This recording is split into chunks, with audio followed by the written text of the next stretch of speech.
All right, all right. Welcome to the Strong Side Podcast. My name's Mitchell Black, and I am your host. Today, I'm rolling solo. I think I went solo last week. I'm rolling solo again this week. We got some amazing guests coming up in the next few weeks, but today, I wanted to spend some time talk to you about nutrition. All right. I want to give you 3 easy steps so you can get a lot, I don't want to say better, but definitely make it easier for you in nutrition. All right. I'm going to talk to you about the things that really can make it simple, really can make the greatest impact, and really have a lot of productivity where you can do one thing and get the benefit of a lot of things. All right. Now, before I dive into this, if you could do me a huge favor, please, on Apple Music, Spotify, whatever, just scroll down and give us a 5-star. Would really appreciate it. All right. All you got to do is give it a 5-star. Hey, and if you like this podcast, share it with a friend. Give us some feedback. What are like some topics that you would like to hear going in the future? All right. But here's what I want to do today. I want to talk to you about 3 steps for better nutrition. All right. And in those 3 steps, my goal is to make it easy for you. All right. So here's what would make it really challenging, or here's what would make nutrition really challenging, is every Sunday night, you think you're going to change your whole life on Monday. That's pretty stinking ridiculous. We've all seen that, whether it's you're going to stop smoking cigarettes, or you're going to eat better nutrition, or I'm going to hit the gym 8 times this week. That is a lot of pressure. Most people are not going to respond really well to massive lifestyle changes in a very short amount of time. What we want is consistent progress. What we want is small things that we can do to get a little bit better at, consistently win at, and then grow the entire time. All right. That's what we're going to try to do. And then you also got to look at the things and say, okay, what would have the most benefit to me? What would have the most benefit to you is not doing 10 workouts in a week or throwing all the junk out of your refrigerator and starting your whole life over. It would be, okay, what do I need to do? I need to have 3 good workouts this week. I need to eat 5 really good lunches this week. How do you start with really small steps so you can consistently build progress and grow up from there? All right. So I want to talk to you about taking adequate amounts of protein, snacking options, and late night treats. Those are our 3 things that we're going to talk about today. All right. Number 1, I want to talk to you about adequate protein intake. So that's a macronutrient. Okay. A macronutrient is something that has calories in it that fuels your body. A micronutrient would be things like vitamins and minerals. All right. That's all I need to know. So we hear a lot about protein, and everybody's like high protein, low carb, and okay, look, here's the deal, is that you need to do one thing that impacts many things. And like I said, massive lifestyle change is not going to help you. It's really challenging for somebody that's 50, 60, 70 pounds overweight, or even 15 pounds overweight, to say, hey, I'm going hardcore keto, or starting tomorrow, I'm going to go to the grocery store. I'm going to meal prep everything. I'm going to put everything in little containers and heat it up. And I don't know, there's just a lot. I'm not saying you shouldn't do it. I'm just saying, what's step 1, right? Okay. So the first thing you need to do is focus on getting a good amount of protein. The cool thing about protein is it's hard to gain weight eating protein. I've never met anybody that said, dude, I don't know what's going on. I am gaining so much weight by eating all these chicken breasts. That never happens. Nobody gains 50 pounds off eating salmon, okay? It's easy to measure protein because you know that nobody's going to balloon up on eating protein. And protein is used a lot throughout your body, all right? You can get fat on carbohydrates. You can get fat on taking in too much fat, okay? But it is extremely challenging to gain fat mass by eating too much protein. Now, protein also has calories in it, so you need calories to live, all right? So if we boil this thing down and you say, all right, look, if I don't eat, I'm going to die, so I need calories to help me survive. Where should I get these calories from? I'm not saying you should eat all protein. What I'm going to do is give you a tool and give you a goal and a thing to think about to help you stay on track with your nutrition. So how much protein should you eat, okay? If you were going to pick a number, I just want you to start being aware of what you're eating. What I don't want you to do is take all your calories and break them into percentages and try to, meal prep 35 meals a week. No. What is the first thing that you can do? Take your protein and then look at your body weight, okay?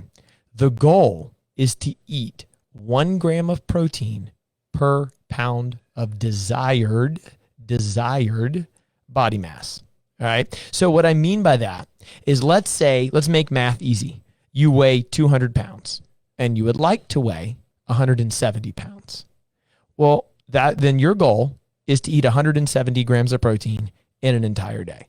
Meaning that throughout the 5 or 6 times you eat, here, let's look at this calculator real quick, because I didn't go to math school.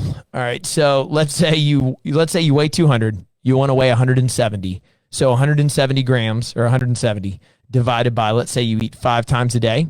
That's 34 grams of protein in every meal. I know that sounds like a lot. It only sounds like a lot if you don't eat a lot of protein. People who eat a lot of protein know that it's a lot, but it's not unmanageable. So you want to look at that desired body mass. And that goes both ways. If you weigh 200 and you're trying to be a NFL linebacker and you want to weigh 220, looks like you're eating 220 grams of protein. Bodybuilders will go all the way up to 2 grams of protein per pound of body mass. But I would start with that. You need to be aware, right? Like you need to look at a food label and understand what that means. You flip over a whatever, make something up, and you need to know that, okay, do I have the right information? How many grams of carbs, fat, protein? Is there a bunch of chemicals in this thing? What am I even eating? I think that's a really good start. Is how can I be aware of my nutrition? What is the first thing I need to do? What does all this food label stuff mean? Well, if you're going to be aware, you have to be conscious of what you're doing. It's like saying that you want to work out, but you're not aware of how often you work out. So you think you're working out all the time, and then you look back and you worked out 2 times. Like I got a Peloton, and I love riding that thing. I mean, I do most of my fitness here at Strongside, but I love throwing in some Peloton rides. And every week and every month, actually, I know for sure every month, it'll send me an email, and it's got the whole calendar, and it's got all these little like purple circles over the days that I rode the Peloton. And you end the month and you're like, I killed it. I rode that thing all the time. And then you get the email and you're like, bro, there's 5 purple circles on here. You didn't do anything. And so step 1 is being aware. So how am I going to be aware? I would look at your protein and I would say, all right, am I actually eating enough? Am I eating enough fuel? Am I having enough protein to even see success? So I want you to try to eat 1 gram of protein of desired body mass. Within reason, please don't say, oh, I want to weigh what I weighed in high school. That was 105 pounds. No, you're like a real human now. All right. So whatever you would like to weigh, 1 gram of protein. Then you divide that into however many times you're going to eat throughout the day, 5, 6, whatever, and try to get that amount in every meal. All right. That's number 1. Number 2 is snacking. So here's the thing. Snacking, I think, is a overemphasized term. I think we should just eat. I mean, like every time you're going to eat, you should just kind of view it as a meal, and you're just going to eat when you eat. I think breaking it into snacks, it does a bad job of communicating what you should eat. A lot of times snack is geared towards like snack food or junk food. Very rarely do people look at healthy food as snack. I think that's like per meal, like I love eating breakfast type food, and I can eat breakfast food all day, and people look at me and go, oh man, you're eating pancakes for dinner? That's breakfast food. Like I'm wrong. Like that's not allowed to happen. It's just eating, dude. It's just pancakes. It's just eggs. It's whatever. It's like when you look at somebody and you tell them, and you're blown away that they're tired. You ever do that? It'll be 2:00 in the afternoon, and you just look at somebody and say, I'm tired. And they look at you and they go, what? You're tired? Because it's not bedtime. And you're like, bro, yeah, I'm tired. Sorry, I'm wrong. My bad. It's just food, right?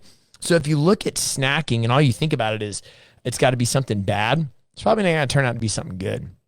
And when I remember when I was little, I was like 6, 7, maybe I was 8. I don't know, somewhere in that range. I went to the doctor, and most of you guys know, I weigh less now than when I was 13. I was 5'5", and I was 200 pounds.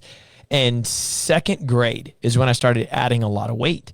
And I remember going right before 2nd grade, I remember going to the doctor, and the doctor said, hey, he's projected to gain a lot of weight. He was like talking to my mom, but I was in the room. And he said he needs to have 3 meals a day and 2 snacks. But then, and I remember this, it always stuck with me.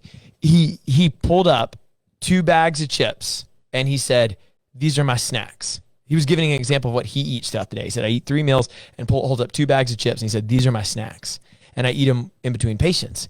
And I was like 7 thinking, no, that's definitely not what you're supposed to do. So that's not like a hate on doctors. I'm saying, like, what does that mean? Snack food is not associated with good food. I'm going to eat a snack. Oh, that's got to be quick. A snack has to be something in a package that I can open. A snack means fast. A snack means carbs, right? Like, just eat, dude. Just eat, all right? Now, going back to that protein thing, protein is really, really important. Protein's so important that it's used in every cell in your body. Your mitochondria in your cell, which fuel you and give you energy, they use protein. Your body goes through this thing called protein synthesis, where it starts rebuilding muscle tissue. Most of you guys have a goal, or at least a want to, of being able to change your body. We might define it different. A male might say he wants to get larger. A female might say they want to get toned, but toned just means lose fat mass and add a little bit of muscle mass. Women freak out all the time because they think they don't want to add muscle, but if you want to see something that you can't see right now, that means it has to get bigger. So you have to be able to see it. It's not like you have this massive bodybuilder body under fat mass. No, you have to add muscle mass and take away fat mass to get toned or to gain muscle or to get leaner or whatever. So your protein is going to be used to do that. So you're going to need adequate amounts of protein to do that. Protein also helps keep you full. So it's not just about calories. We talk a lot about that on the show, that if you could just eat less and exercise more, I wouldn't have a job. If it was just about burning a whole bunch and eating very little, you're oversimplifying the equation. Why do you hire trainers? That's not why. But we do need to do a really good job of maintaining your hunger and eating things that won't have you drop. So if you get a blood sugar drop, what happens? You get hangry. That's where that comes from. It means that you're basically getting rid of all willpower that you ever thought you had because you're so hungry that your hormones are overtaking the situation. But you ate before. Why are you hungry now? It means that you don't have anything to keep your blood sugar sustained. And when the blood sugar drops is when you start going, oh my, I need some food, right? So how can we do things, or what can we eat to help keep the blood sugar up and sustain your blood sugar? That's what we're trying to do, all right? So number 2, when we talk about snacking, I'm going to give you a goal, all right? We talked in the very, very beginning of this is that I don't want to do anything to overstress you. I want to give you things that you can constantly win at. So goal number 1 was to eat 1 gram of protein per pound of desired body mass. Goal number 2, every time you eat, I want you to eat 15 grams of protein every single time. So that sounds easy. And you're like, oh man, yeah, I got that 15 grams of protein, until you realize that you want some Cheez-Its. I didn't say you couldn't have the Cheez-Its. Nowhere in there did I say that you can't have Cheez-Its. All I said was you have to have 15 grams of protein. Cheez-Its have 1. So where are you going to get 14 more grams of protein? And don't be a cheater and say I'm going to eat 15 servings of Cheez-Its. No, that's not what we're trying to do. I'm saying that you got to go get another source of protein. So if you're going to have Cheez-Its, you got to go get you some jerky. You got to get some lean protein. You got to find something that is primarily protein and get it from that. You want slices of ham, you want slices of turkey. That's protein sources. Peanut butter is not a protein source. Peanut butter is a very large fat source that just happens to have some protein in it. You want things that are primarily protein. When you start thinking like that, you'll start training your brain. You'll start setting yourself up for better and faster success, because you'll start realizing how full you are. Your need to eat will start going down. Your blood sugar drops will start going away. And if you can think every time that I eat, every single time that I put something in my mouth, I'm not snacking, I am just eating. And because of that, I have to have 15 grams of protein every single time. Dude, you're going to set yourself up for really good success. You're going to start training your brain to start looking for good things. Because I didn't take anything away. You see what I'm doing here? I'm making sure that everything you do, you can win at. You want ice cream? Eat it. Eat ice cream. Go find 15 grams of protein. Ice cream and beef jerky. That sounds delicious, right? So, and I'm obviously not encouraging you to go have ice cream. What I'm saying is you need to set yourself up to have success when you're starting a diet program. And if you start the diet program by taking everything away, it's not going to go well. And even if you're not even new to dieting, even if you're just like, I need a restart, whatever the thing is, you can't just start subtracting. That's so much stress. What are you going to do? What is the one thing you're going to win at today? Look, you cannot go get a handful of whatever as your snack. You cannot open some crackers unless you're going to have 15 grams of protein in addition to it every single time. You start doing that for a couple weeks, and you are just going to train your brain to start looking for good stuff. Promise. All right. Now let's move on to topic number 3, late night snacking and eating at dinner. All right. So 94% of people undereat. All right. And I'll say that again. 94% of people undereat. I don't meet with people that can't lose weight because they're eating too many cheeseburgers. That does not happen. I'm not saying everybody makes good choices. What I'm saying is I think nobody associates McDonald's with making them thin. We all know, right? It's at some level, it's the decisions you're making. Okay. But most people are under eating, meaning they're not eating enough. All right. So that becomes really interesting when you start looking at weight loss, because then you have to say, well, what are they eating? If they're not eating enough, then what are they eating? Okay. If you eat a whole bunch of food, even if you're under eating, and then go directly to sleep, you're just going to store it. So your body has to be using it a lot.